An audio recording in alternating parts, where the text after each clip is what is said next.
नमस्कार, आप देख रहे हैं कैपिटल टीवी का खास शो ऑपरेशन पाकिस्तान। मैं हूं आपके साथ परवीन शेख। पाकिस्तान अब पूरी तरह से कंगाल हो चुका है। अपनी जरूरतों को पूरा करने के लिए वो भीख का कटोरा लेकर अंतर्राष्ट्रीय मंचों से भीख मांग रहा है।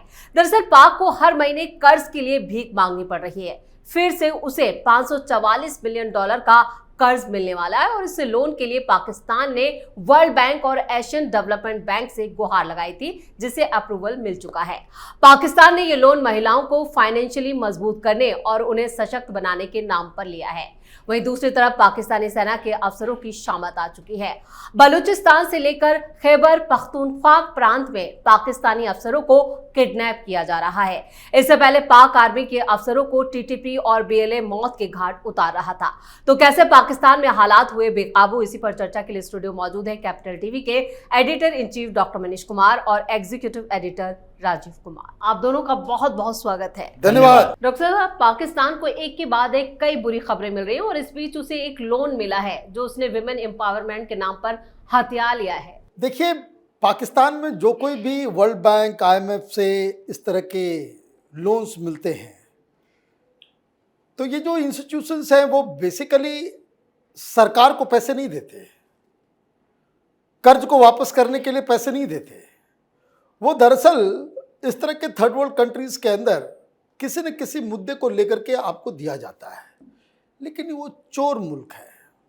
जैसे एक एग्जाम्पल मैं बार बार देता हूँ, आपको याद होगा भूकंप आया था बहुत तगड़े से और वर्ल्ड बैंक ने रिहैबिलिटेशन के नाम पे पैसे दिए, लेकिन इसने क्या किया, इसने अचानक से मालूम चला कि लश्कर तौबा का नाम बदल करके जमातुद दावा रख दिया है ना। तो जमातुद दावा जो है वो बेसिकली वो रिहैबिलिटेशन का काम करता है, इलाज करता है लोगों का। वो पैसा जिहादियों को ट्रांसफर हो गया। किसको? ये हाफिज सईद को। ये पैसा आया है वुमेन एम्पावरमेंट के नाम से। कहाँ पार्टी हो रही होगी, कौन खुश हो रहा होगा? ये जितने भी आर्मी जनरल्स हैं वहां पे, कर्नल के ऊपर, ये सब की पत्नियां वहां एनजीओ खोल के बैठी हुई हैं, यही वुमेन एम्पावरमेंट के नाम पे। ये सब खा जाएंगे। और $533 मिलियन होता क्या है एक बड़े मुल्क के लिए? वो होता क्या है, कितना ही इसका। अब यूपी में ही जो बजट है वो $92 बिलियन का है और इसको मिल क्या रहा है? तो ये तो कहते कि ऊंट के मुंह में जीरा, इससे कोई फर्क नहीं पड़ने वाला।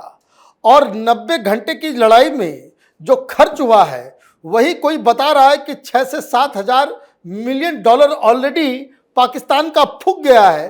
तो ये सारी चीज़ें बार बार इस बात की ओर संकेत करता है कि कटोरा लेकर के आप घूम रहे हो कि कोई आपको इतनी मदद कर दे कि आप रिवाइव कर जाओ, इकॉनमी आपकी सुदृढ़ हो जाए।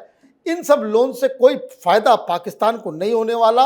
ये सब आर्मी जनरल की बीवियां जो है वो चट कर जाएंगी और किसी को कुछ पता भी नहीं चलेगा। बिल्कुल। अंतर्राष्ट्रीय मंच पर जिस तरह से पाकिस्तान भीख मांग रहा है, लेकिन अक्सर ये होता है कि जो भी पैसा आता है वो वापस नहीं जाता। वो जाता कहाँ है? देखिए, पैसे जो भेजे जा रहे हैं वो इसलिए नहीं भेजे जा रहे कि उसे पाकिस्तान की सरकार से वापस लिया जाए, पाकिस्तान से वापस कराया जाएगा। सरकार और पाकिस्तान, ये देश के तौर पर और वहां की सरकार, ये दोनों अलग अलग इकाई है। देश के तौर पर ये घुसपैठ की कोशिश है। जैसे अभी अमेरिका का वर्चस्व वहां कमजोर हो रहा था, इसलिए ट्रंप ने नई स्ट्रेटजी बनाई। एक तरफ चीन वहां घुसपैठ कर रहा था और चीन, बांग्लादेश, पाकिस्तान की धुरी चल रही है। तो अभी ट्रंप को भी लगा, अमेरिका को भी लगा कि फिर से पाकिस्तान के अंदर वर्चस्व बनाओ और बलूचिस्तान के अंदर हमारा अधिकार होना चाहिए। ये बलूचिस्तान की महिलाओं के डेवलपमेंट के लिए इसमें खास तौर पर जिक्र किया गया है। ये वुमेन एम्पावरमेंट के नाम पर जो पैसे दिए गए हैं उसमें बलूचिस्तान का भी जिक्र किया गया कि वहाँ पर प्राकृतिक संसाधन तो हैं, बंदरगाह तो हैं, लेकिन वहाँ के लोग कंगाल हैं, बहुत खराब जिंदगी जी रहे हैं। इसलिए जो बार बार ये कहता है कि बलूचिस्तान के अंदर ये टेररिस्ट, जो इन लोगों ने कहा कि सेपरेटिस्ट नहीं टेररिस्ट है, ये बलूचिस्तान लिबरेशन आर्मी टेररिस्ट का ग्रुप है, ये सेपरेटिस्ट मूवमेंट नहीं चला रहा है। इसका मकसद ये है कि बार बार बलूचिस्तान का जिक्र करके वो अमेरिका को इन्फ्लुएंस करना चाह रहा था कि नहीं, वहां पर भी विकास के लिए कुछ पैसे चाहिए। देखिए, चीन ने तो $60 बिलियन का इन्वेस्टमेंट किया है, अब कुछ आप भी तो करोगे। और इस बात को लेकर अभी चर्चा चल रही है कि अमेरिका वर्चस्व बनाएगा, अमेरिका घुसपैठ करेगा, तो इसके लिए अंतर्राष्ट्रीय प्लेटफॉर्म जितने हैं उससे कुछ कर्ज भी देना पड़ेगा। और ये जितने अंतर्राष्ट्रीय प्लेटफॉर्म हैं जो कर्ज देता है, या जितने अंतर्राष्ट्रीय मानवाधिकार के नाम पर चलने वाले एनजीओ हैं, उन सब में अमेरिकी एजेंट भी रहता है। और ये सब पाकिस्तान में फिर से घुसपैठ करने की कोशिश करेगा। ये अभी जो चीन के साथ डील इसकी पूरी तरह खत्म नहीं हुई है, उसको और खत्म करने की कोशिश है। अभी हो सकता है कि बलूचिस्तान के अंदर कुछ और बड़े विस्फोट हो और चीनियों को टारगेट किया जा सके, इसलिए क्योंकि चीनी वहां पर जो घुसपैठ करके बैठे हैं उसको हटाने के लिए अमेरिका कोई ना कोई पिछले दरवाजे से काम करेगी। तो अभी जो अंतर्राष्ट्रीय स्तर पर पाकिस्तान को ये फंड मिल रहे हैं, इसमें भारत के अंदर जो आवाज उठती है कि देखो, पाकिस्तान को हम लोग इतना डिप्लोमेटिकली पीछे करने की कोशिश किए, उसे दबाने की कोशिश किए, पूरी दुनिया में घूम घूम कर आतंकवाद की बात कर रहे हैं पाकिस्तान के, फिर भी उसको पैसा मिल रहा है। अगर उस मुल्क को पैसे नहीं मिलेंगे रोजमर्रा के खर्च के लिए भी, तो वहां और जिहादी पैदा हो जाएगा। 76,000 बिलियन उसका कर्ज है पाकिस्तान का, और उतना कर्ज वो चुकता नहीं कर सकता। हर रोज के खर्चे के लिए, मंथली खर्चे के लिए, पेमेंट के लिए भी उसे कर्ज लेने की जरूरत पड़ रही है। तो क्या करेगा?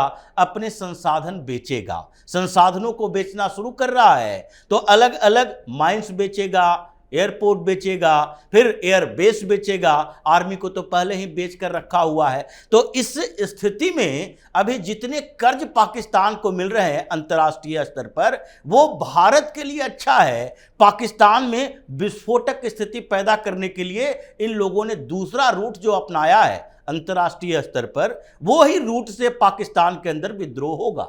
बिल्कुल, विद्रोह तो पाक आर्मी में भी देखने को मिल रहा है, लेकिन इस बीच पाकिस्तान में जो पाक आर्मी है उसकी शामत आ गई है। देखिए, शामत तो आनी ही है, कोई नई बात तो नहीं है, लेकिन एक बात और मैं ऐड कर दूं जी।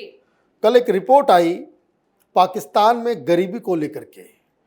बताया जा रहा है कि 44% जो वर्ल्ड बैंक की रिपोर्ट है कि 44% वहाँ का पॉपुलेशन वो बिलो एक्सट्रीम पॉवर्टी लाइन में है। मतलब आप ये समझिए कि हिंदुस्तान पाकिस्तान के लोग जो जिक्र करते हैं, वहाँ पाकिस्तान के टेलीविज़न चैनलों पे वो कल डिबेट चल रहा था कि मोदी ने 27 करोड़ लोगों को गरीबी से बाहर कर दिया। मतलब पाकिस्तान की जितना पॉपुलेशन है उससे कहीं ज़्यादा लोगों को प्रधानमंत्री मोदी ने गरीबी से हटा करके मिडिल क्लास की श्रेणी में ला दिया। और पाकिस्तान के अंदर 44% लोग गरीबी में जाकर के धकेले चले गए। ये किस लिए हो रहा है? यही एक्सट्रीम पॉवर्टी की वजह से, क्योंकि सारा जो सोशल डेवलपमेंट का, इकोनॉमिक डेवलपमेंट में जो पैसे जाने चाहिए वो सब आर्मी के खाते में चला जाता है। इसलिए वहाँ कितना भी, ये ब्लैक होल की तरह है, आप पैसे देते जाओगे, आर्मी वहाँ चट करता जाएगा, खाता पीता चला जाएगा। और यही एक बहुत बड़ा गुस्सा अपने वर्चस्व को कायम रखने के लिए बहुत सारे लोग तो ये कहते हैं कि आतंकवादियों को पैदा इसलिए करता है कि ये एक इंटरनल थ्रेट बना रहे, कि ताकि हिंदुस्तान के साथ भी लड़ो, अंदर भी लड़ो, और ये जस्टिफिकेशन मिलता रहे कि पाकिस्तान की सेना को जो है पैसे की आवश्यकता है, हथियार की आवश्यकता है, और पैसा वहाँ पे एलोकेट होता रहे। लेकिन कायरो को आप कितना भी, आप भाई किसी लंगड़े को आप एवरेस्ट थोड़ी चढ़ा सकते हो जी। वो तो बड़ा मुश्किल काम हो जाएगा। वही हाल है। अब poverty is one of the main reason कि चाहे वो खैबर पख्तूनवा हो, चाहे बलूचिस्तान हो, और सिंध का भी कुछ इलाका, क्योंकि जो कुछ भी पैसा, जो कुछ भी आता है वो पंजाब उसको जो है पूरा खा जाता है। तो जो आंदोलन हो रहे हैं उसके पीछे का जो इकोनॉमिक कारण है वो ये भी है कि जो तमाम इलाके हैं जहां पे ये विस्फोटक स्थिति पैदा हुई है, चाहे बीएलए हो, चाहे वो टीटीपी हो, चाहे वो कोई भी और भी उस तरह का आर्म ग्रुप हो, उनको दिक्कत है कि सारा रिसोर्सेज जो है वो पंजाबी लोग खा जा रहे हैं, वो आर्मी खा जा रही है, और इसलिए हमले जो है अब तेज, क्योंकि अब जब आप वीक हो जाते हो, आपकी लेजिटिमेसी चली जाती है। बार बार आप देख रहे हो कि पिछले 4-5 सालों में जब से प्रधानमंत्री मोदी आए हैं, आर्मी वालों को ठुकाई पड़ रही है। हिंदुस्तान जब भी चाहता है घुस के मार लेता है। तो ये जो बीएलए है, इनको भी ताकत मिल रहा है, वहाँ जो टीटीपी है वो भी ताकतवर होता चला जा रहा है, और अब तो बहुत सारे विचित्र विचित्र किस्म के हथियार के साथ बीएलए, जो लेटेस्ट रिपोर्ट आ रही है कि उनके जो पहले के जो बीएलए जो लड़ा करती थी, जो हथियार थे, जो बंदूकें थी, जो असला बारूद था उनके पास, उससे कहीं ज़्यादा मॉडर्न हथियार का इस्तेमाल हो रहा है, और इसलिए जहाँ तहाँ पकड़ धकड़ और भगदड़ मचा हुआ है पाकिस्तान की आर्मी के अंदर। बिल्कुल। और खैबर पख्तूनख्वा और जो बलूचिस्तान से जो खबरें आ रही हैं वो भी पाक आर्मी के लिए सिरदर्द बनी हुई हैं। देखिए, सिरदर्द अभी और बढ़ेगा। जो स्थितियां एक सप्ताह के अंदर पैदा हुई, मुनीर गया ट्रंप से मुलाकात करने के लिए, वहां पर वापस आता है, मीटिंग में पता चलता है कि ये जो कई कमांडर हैं पाकिस्तानी आर्मी के, वो कमांडर बलूचिस्तान में जाना नहीं चाह रहे, वो खैबर पख्तूनख्वा में जाना नहीं चाह रहे। एक तो बीएलए और टीटीपी का खौफ है, दूसरे तरफ वहां के लोगों का भी खौफ है जो कि केंद्र से नाराज है, मतलब इस्लामाबाद से नाराज है, और लोग भी अब इन सेपरेटिस्ट मूवमेंट वाले ये संगठनों के साथ खड़े नजर आ रहे हैं। इसीलिए 6 मेजर रैंक के अधिकारियों का अपहरण कर लिया गया। वो जा रहा था और बीच से ही गायब हो गया। उसमें एक की तो मौत ऐसे ही हो गई, डर से, हार्ट अटैक से। पता नहीं कैसे कैसे पाक आर्मी के अधिकारी हैं कि जिसको अपहरण किया गया, किडनैप किया गया, और रास्ते में उसको हार्ट अटैक आ गया। इतना डरा हुआ है। अब ऐसे आर्मी के भरोसे भारत के साथ युद्ध करने की बात करता है ये पाकिस्तान। तो ये एक का हार्ट अटैक से मौत हो गई, कुछ लोगों को सड़क पर घुमाया गया, और फिर उसके बाद दिखाया गया, वीडियो जारी किया गया कि देखो इधर की तरफ आए तो तुम्हारा भी वही हश्र होगा। ये लापता है। आखिरकार मुनीर को क्यों जाना पड़ा एक मेजर के फ्यूनरल पर? इसलिए जाना पड़ा क्योंकि वो हौसला बढ़ाने की कोशिश कर रहा है कि नहीं, खैबर पख्तूनख्वा में जो चल रहा है उसमें हमारा वर्चस्व अच्छा है, लेकिन ये तालिबानी पाकिस्तानी तालिबानी जो है वो इन लोगों के नाक में दम करके रखा है। तो मतलब 2 प्रांत ऐसे हैं जहां अभी और विस्फोट बढ़ेगा, क्योंकि ईरान भी अब छोड़ने वाला नहीं है। उसने देख लिया कि इस पूरे प्रकरण में सबसे बड़ा गद्दार निकला वो पाकिस्तान निकला। उसके साथ जो पुराने संबंध थे उसको देखा भी नहीं, और एक तरफा अमेरिका को सहयोग करता रहा, उसके साथ खड़ा रहा, ईरान को अकेले छोड़ दिया। तो आगे ईरान तो इसका बदला पाकिस्तान से लेगा।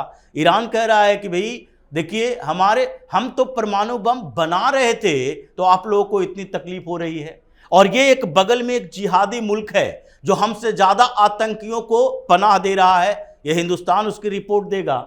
हमारे बारे में तो रिपोर्ट इजराइल दे रहा था, लेकिन ये जो परमाणु बम बना के रखे हुए है इसके खिलाफ कोई कार्रवाई नहीं होगी। कार्रवाई तो होगी, पाकिस्तान के खिलाफ भी होगी। इसलिए अभी इन 2 प्रोविंस में केकेपी और उधर बलूचिस्तान, इन दोनों जगह विस्फोटक स्थिति को और बढ़ाया जाएगा, जिसके बाद पाकिस्तान की स्थिति ऐसी हो जाएगी कि वहां सेना के जवान जाना नहीं चाहेंगे जो मुनीर ने कांड किया है।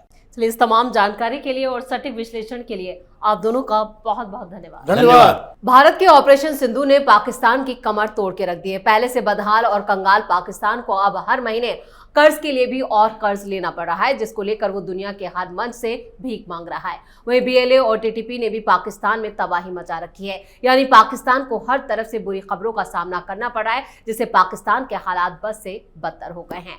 इस खास शो में इतना ही। वीडियो कैसा लगा कमेंट करके अपनी राय जरूर दें। वीडियो को लाइक करें, शेयर करें और कैपिटल टीवी को सब्सक्राइब जरूर करें। धन्यवाद।